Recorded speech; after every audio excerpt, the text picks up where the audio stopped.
Assalamualaikum warahmatullahi wabarakatuh.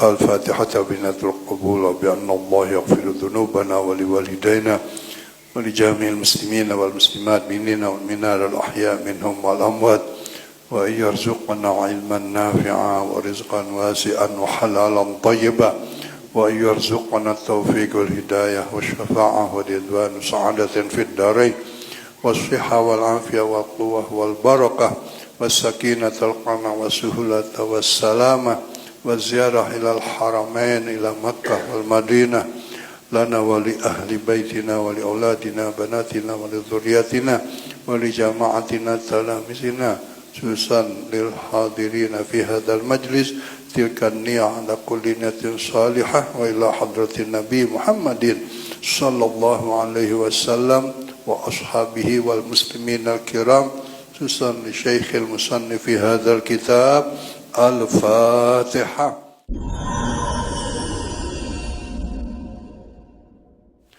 Baik hadirin jamaah sekalian, tabarukan malam ini kita akan melanjutkan pelajaran kita masih di dalam berkaitan dengan ibadah sholat, yaitu sholat Jumat.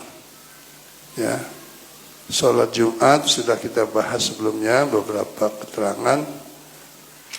Nah, berikut ini adalah surutu sholatil Jum'ah, ya, syarat-syarat dilaksanakannya sholat Jumat. Qala Syekhul Musannif rahimahullah wa nafa'ana bihi wa bi ulumihi wa bikum fid daraini amin wa bihi wa ilaihi qala syurutus sholatil jumu'ati, syarat-syarat wajib dilaksanakannya sholat Jumat. Sittatun, ada 6 syarat.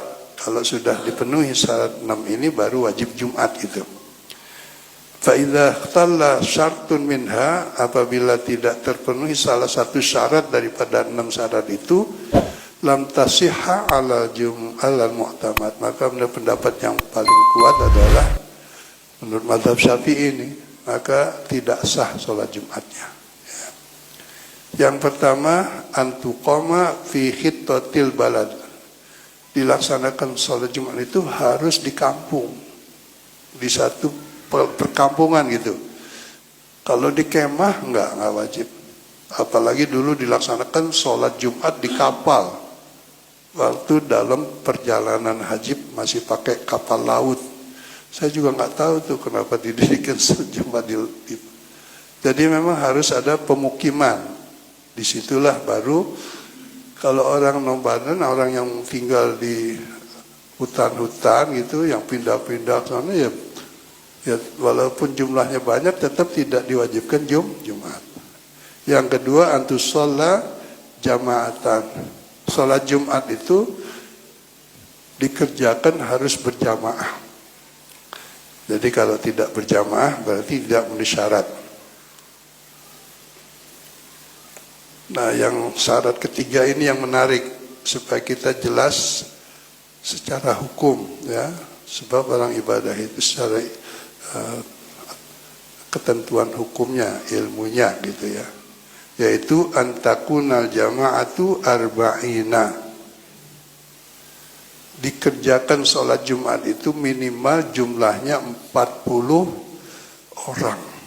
Nah, 40 orang ini ya, sebenarnya memang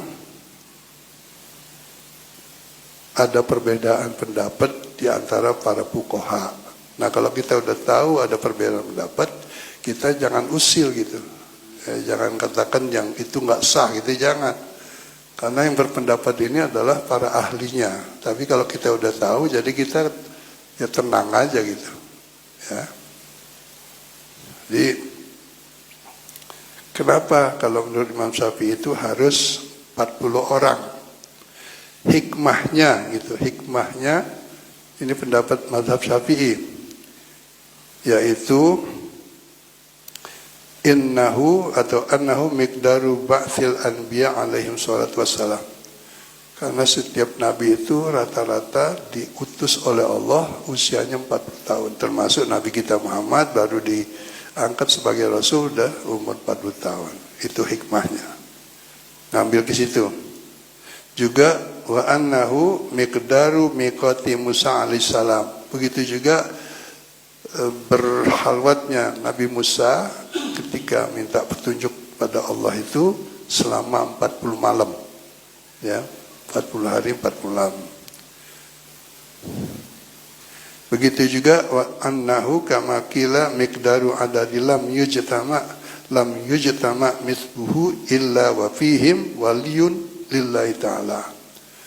Sebagaimana dikatakan oleh para ulama, jika berkumpul orang sebanyak 40 orang itu, diyakini salah satu dari orang itu ada yang makomnya waliullah gitu.